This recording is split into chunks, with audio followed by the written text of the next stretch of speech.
the status of the President of the Commission. It wasn't about the statutory role of the Commission at all. So the status as in? Not at all. No, status as in what? What do you mean the status?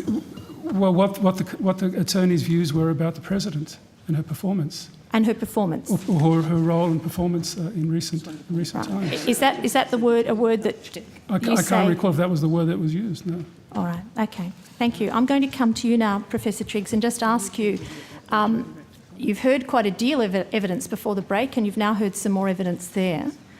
Did any of that evidence take you by surprise, or do you disagree with the evidence that we've heard about the information that has been said that you asked the Secretary to ascertain from the Attorney-General?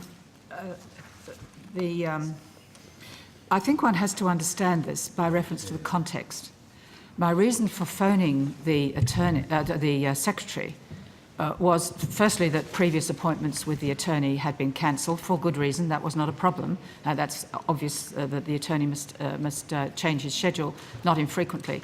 But nonetheless, I was not having the opportunity to catch up with him as I might like to have done and as I had asked on several occasions to be able to do.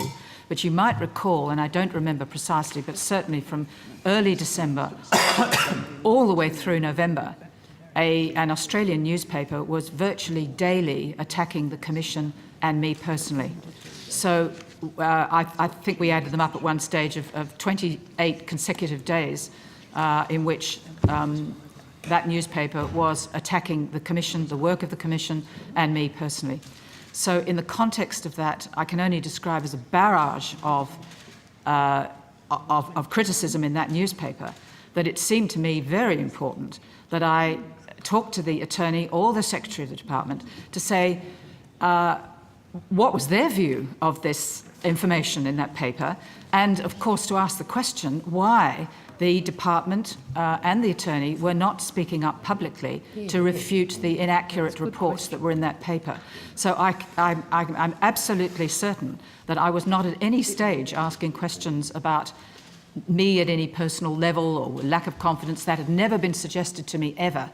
I was, at that stage, concerned about two things. One, the unremitting level of the criticism in the newspapers that was not being responded to at all by the Department or the Attorney. But the other question that, again, underpinned everything or many of the meetings that I had tried to get with the Attorney was my concerns that the report had been given to the Attorney on the 11th of November and had still not been tabled in Parliament.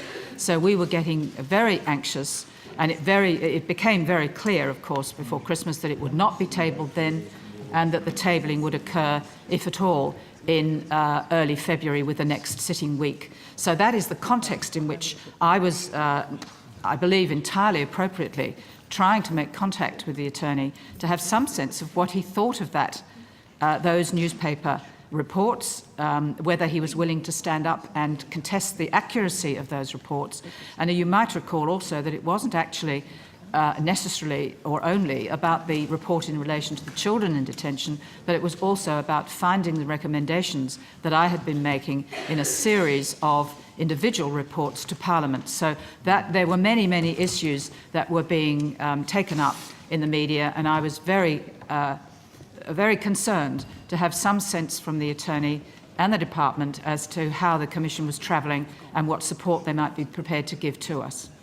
Thank you, Professor Triggs. I'm now going to